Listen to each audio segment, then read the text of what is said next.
Hi, and welcome to Experience Points by University XP. On Experience Points, we explore different ways we can learn from games. I'm your host, Dave Ang from Games Based Learning by University XP. Find out more at universityxp.com. On today's episode, we'll cover achievements in games. Achievements in life are a way to commodify what we've accomplished. Some can say that achievements are the way that we commemorate a major life moment or event. But achievements in games are different. While we might recognize most of them occurring in video games, there are other ways to award achievements to players in games. This episode will provide an overview of achievements, why they should be used, and how achievements affect the player experience. The episode will also review the different types of achievements and their applications. While we recognize achievements in gameplay, we can also use them in games based learning.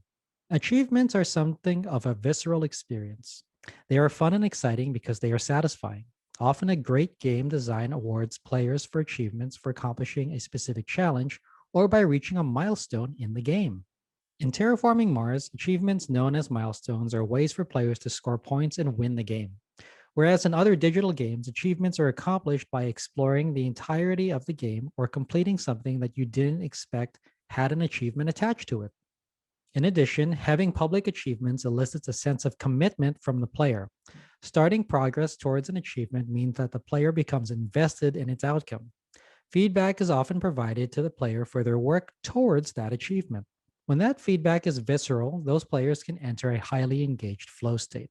Afterwards, the player then becomes committed to completing an achievement they've started.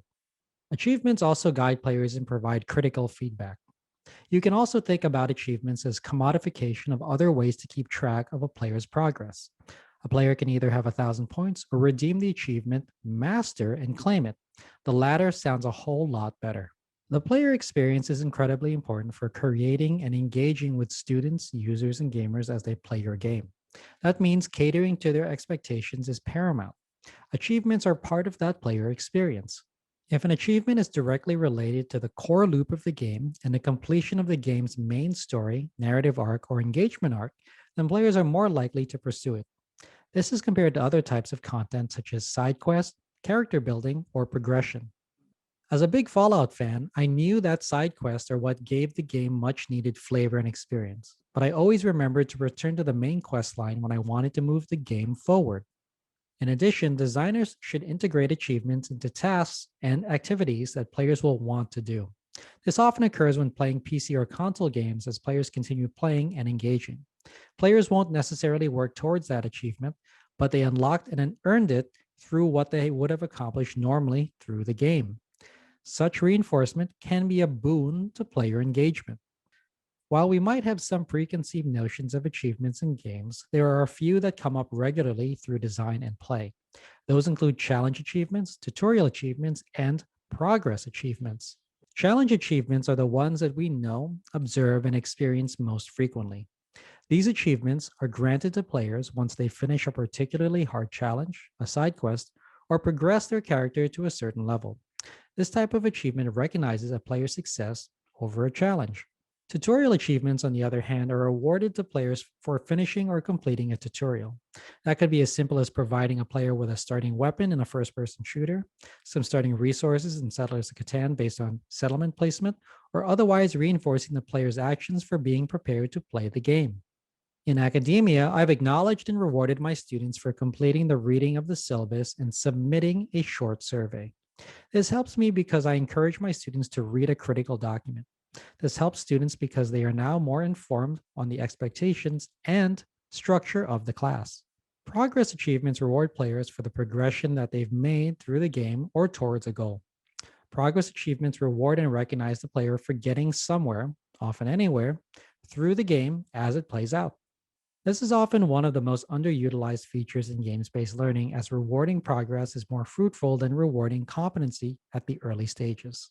It's much easier for students to meet their learning goals if they continue to engage and keep trying rather than penalize them for early mistakes. Perhaps one of the most well known places that gamers and designers recognize achievements is from Steam or Xbox Live. Here, achievements are earned in game or in system. This is one of the most popular places for achievements, but it's not the only place where they can be found. These achievements can grow, expand, and occupy other mediums such as board, table, and card games. Higher education already has its own achievement system in the form of grades, dean's lists, degrees, and diplomas. But it'll be up to the games-based learning practitioners to use them to further their educational causes. This episode covered achievements from a games-based learning perspective. It included rationale for using achievements and how they affect the player experience. Types of achievements were covered, as well as how achievements are applied in digital, PC, console, tabletop, and games-based learning applications. I hope you found this episode useful. If you'd like to learn more, then a great place to start is with my free course on gamification. You can sign up for it at universityxp.com/gamification. You can also get a full transcript of this episode, including links to references in the description or show notes. Thanks for joining me. Again, I'm your host, Dave Ang from Games-Based Learning by University XP. On Experience Points, we explore different ways we can learn from games. If you like this episode, please consider commenting, sharing, and subscribing.